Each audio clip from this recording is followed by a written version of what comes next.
जैसे भारत का रुपया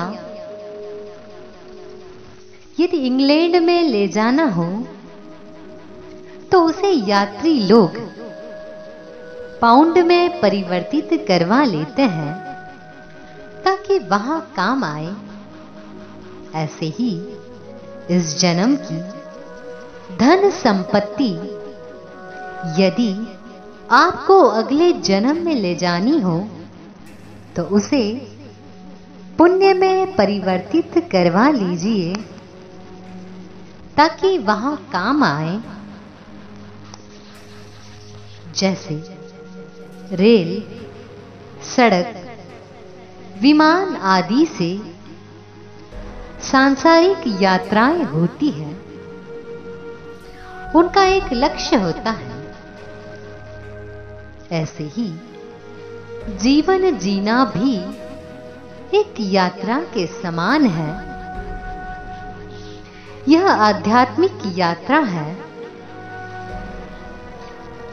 जब रेल, सड़क या विमान से सांसारिक यात्रा करते हैं तो लक्ष्य Mumbai, Delhi, England, Germany, America आदि होता है। इसी प्रकार से जब जीवन की आध्यात्मिक यात्रा करते हैं तो इसका लक्ष्य मोक्ष होता है। सांसारिक यात्राएं एक दो दिन में पूरी हो जाती है, परंतु मोक्ष का मार्ग बहुत लंबा है। वह एक जन्म में भी प्राप्त हो सकता है और अनेक जन्मों तक तप करने के बाद भी मिल सकता है।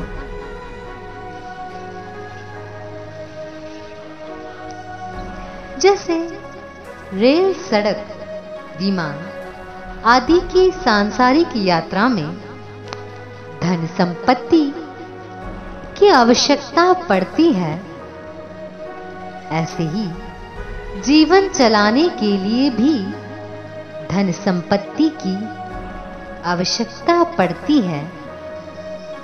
जैसे इस जन्म में व्यक्ति को खाने पीने, जीने और पढ़ाई लिखाई करने तथा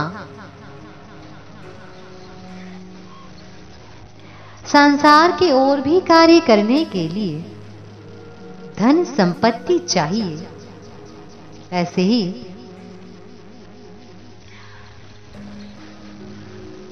मोक्ष में जाने के लिए भी हमें संपत्ति चाहिए, लेकिन ये संपत्ति कुछ अलग है, कुछ हटके है। अब इस जन्म में लोगों ने जो धन संपत्ति कमाई है उसे यूं का यूं करेंसी नोट के रूप में या जमीन, मकान, मोटर गाड़ी आदि के रूप में अगले जन्म में साथ ले जाने का कोई भी उपाय नहीं है। हाँ, यदि इसे पुण्य के रूप में परिवर्तित करवा लिया जाए तो अगले जन्म में आप इसे साथ ले जा सकते हैं।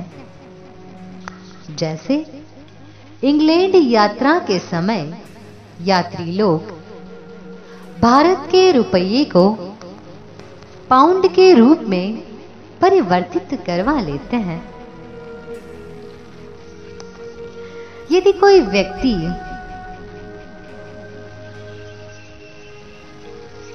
धन को दान में लगाए तो उसे अगले जन्म में उसका फल अवश्य मिलता है।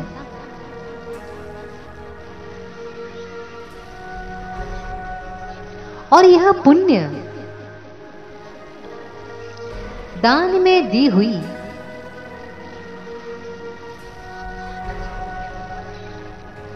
संपत्ति, दान में दी हुई वस्तु, दान में दी हुई कोई चीज से मिलता है और यह पुण्य उसको अगले जन्म में धनवान, विद्वान, माता पिता के घर में धन संपत्ति के रूप में परिवर्तित होकर वापस मिल जाता है। जैसे कि आज धनवान परिवारों में जो बच्चे जन्म लेते हैं, ये वही लोग हैं जिन्होंने पिछले जन्म में धन संपत्ति का उत्तम कार्यों में दान किया था। पिछले जन्म में वे बीज बोकर आए हैं, अब इस जन्म में उसकी फसल काट रहे हैं। इस प्रकार से सारी संपत्ति कई गुना होकर के वापस मिल जाती है। यदि आप भी अपनी संपत्ति को अगले जन्म में साथ ले जाना चाहते हैं तो दान के सिवा और कोई भी मार्ग नहीं है।